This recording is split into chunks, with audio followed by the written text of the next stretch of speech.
बिस्मिल्लाहिर्रहमानिर्रहीम। अस्सलाम वालेकुम। ये आपका अपना डिजिटल प्लेटफॉर्म है। मैं तारिक मतीन हूँ। वल्लाहु खैरुल माकिरीन। अल्लाह सबसे बेहतर तदबीर फरमाने वाला है। वही बचाएगा मेरे देश को बलाओं से जो बारिश में शजर से घोंसला गिरने नहीं देता, क्योंकि उसकी तदबीर तमाम तदाबीर की इमाम है। आज जुमे का दिन है, जून की 5 तारीख। मेरा आपसे आज के दिन यह पहला इंटरेक्शन और नज़रिया आ रहा है। खुदा न खास्ता ये आज़ाद कश्मीर में वहाँ की इंतज़ामिया, वहाँ की हुकूमत कुछ बुरा करने जा रही है। एक एहतजाज है जिसका मोमेंटम है, और उस मोमेंटम के ख़िलाफ़, उस एहतजाज में तयशुदा मंजूर शुदा निकात के ख़िलाफ़ अब ये तैयारी है कि उस एहतजाज पर खुदा न खास्ता ताकत का इस्तेमाल किया जा सकता है।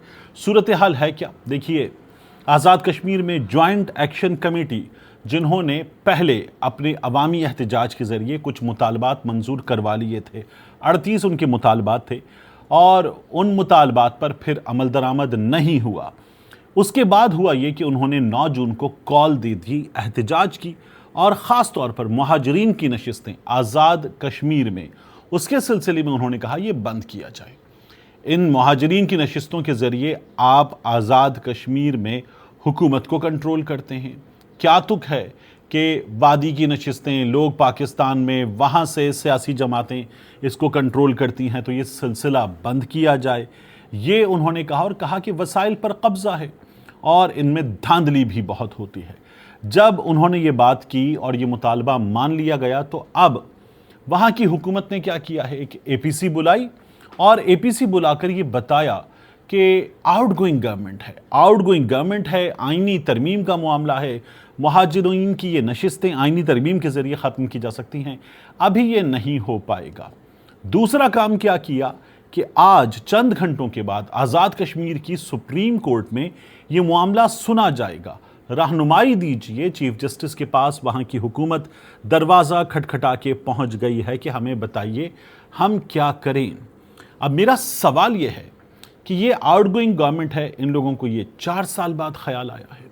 इन लोगों ने ये मुतालबात तस्लीम कर लिए थे और पूरा साल उन लोगों को रुलाया है, और रुलाने के बाद अब ये कह रहे हैं कि हमारी हुकूमत रहनुमाई चाहती है वहाँ की सुप्रीम कोर्ट से। साथ में आपने APC बुलाकर एक फ़ैसला सुना दिया है, और अगला काम आपने क्या किया है, आपने वहाँ की जो पुलिस है उसके चीफ के ज़रिए इस्लामाबाद में वफाकी वज़ीर दाखिला मोहसिन नकवी को लिख भेजा है कि हमें बंदे दीजिए, हमें फोर्स दीजिए, क्योंकि हमें एहतजाज से निपटना है। वो लोग जो इससे पहले एहतजाज के ज़रिए अपनी ताकत मनवा चुके, अपने मुतालबात मनवा चुके, बिजली के मामले पर, आटे के मामले पर, इन 38 निकात के मामले पर, अब उनसे निपटने के लिए आपको चाहिए नफरी। तो क्या लिखा गया है वहाँ के IG पुलिस लियाकत अली मलिक साहब की जानिब से, कैप्टन रिटायर्ड, ये वही हैं जो गालिबन ज़मान पार्क छापे के सिलसिले में गए थे और फिर दुनिया न्यूज़ के हसन रज़ा को बता रहे थे कि मैं छापा मारने नहीं आया, मैं तो बिस्किट खाने आया था। इनकी जानिब से लिखा गया चीफ सेक्रेटरी दाखिला आज़ाद हुकूमत रियासत जम्मू कश्मीर, और वो ये कहते हैं कि हमें नफरी चाहिए।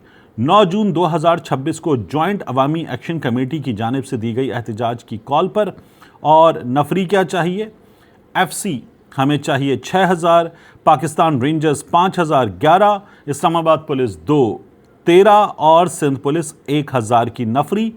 ये नफरी जो है ये 7 से 21 जून के लिए फराहम की जाए, वफाकी वज़ारत दाखिला को लिखा जाए।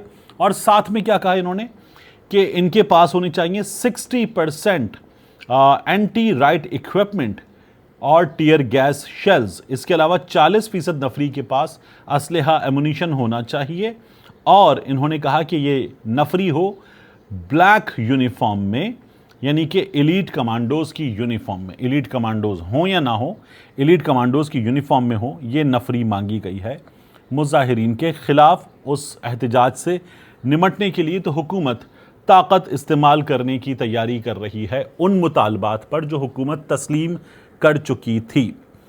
तो देखते हैं अब ये क्या बताती है वहाँ की सुप्रीम कोर्ट, जो इन्होंने मौक़िफ़ अब इख्तियार कर लिया है। ये मौक़िफ़ पहले इख्तियार कर लेते, उसके मुताबिक मुझे नज़र ये आ रहा है कि मुजाहिरीन को हुकूमत ने ना कर दी है, सुप्रीम कोर्ट से ना करवाई जाएगी और फिर उसके बाद कहा जाएगा कि ये मुजाहिरीन जिनको सुप्रीम कोर्ट ने भी बता दिया है कि आप क्या नहीं कर सकते, ये सुप्रीम कोर्ट के फैसले की खिलाफ वर्जी कर रहे हैं, अब इनको ये नहीं करने दिया जाएगा।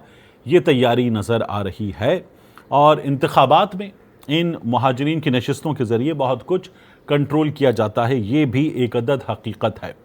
तो अब ये इनकी तैयारी है। दूसरा, मैं आपसे अर्ज़ करूं, पाकिस्तान तहरीक इंसाफ की जो पॉलिटिकल कमेटी है उसने गिलगित बल्तिस्तान इलेक्शन के हवाले से क्या कहा है।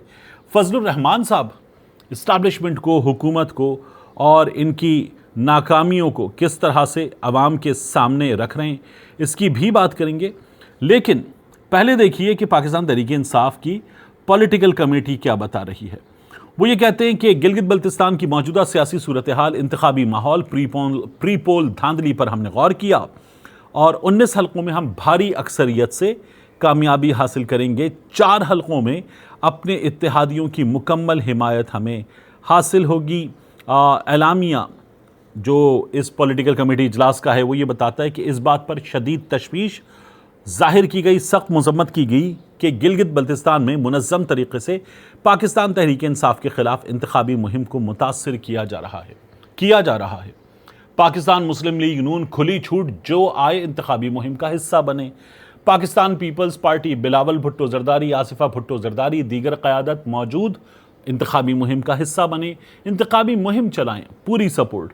और पाकिस्तान तहरीक इंसाफ को इस वक्त इस सिस्टम ने कहा है और इनके पैगाम रसां जो इन्होंने रखे हुए हैं, उन्होंने बताया कि इस्टेब्लिशमेंट ने फैसला किया है कि पाकिस्तान तहरीक इंसाफ को गिलगित बल्तिस्तान भी, आज़ाद कश्मीर भी, किसी भी इंतखाबात में हुकूमत बनाने का मौका नहीं देना। ये बात हमें उनके पैगाम देने वाले बता रहे हैं। तो पाकिस्तान तहरीक इंसाफ को सिस्टम कह रहा है, थैंक यू वेरी मच, हम आपको इस वक्त इस जगह कुछ समझते ही नहीं, कुछ तस्लीम करते ही नहीं, तो आप बिला वजह, वो जो राना सनाउल्लाह साहब ने कहा था ना, क्यों शोर कर रहे हैं, तो ये पाकिस्तान तहरीक इंसाफ के साथ किया जा रहा है।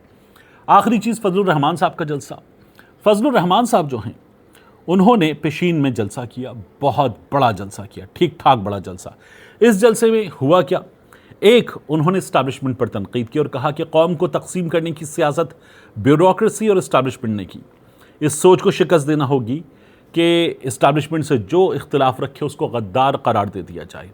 मुल्क की पॉलिसीज़ कौन बनाता है, क्या वाकई पाकिस्तान के मुफाद में ये पॉलिसीज़ हैं, इस पर उन्होंने सवाल उठाया।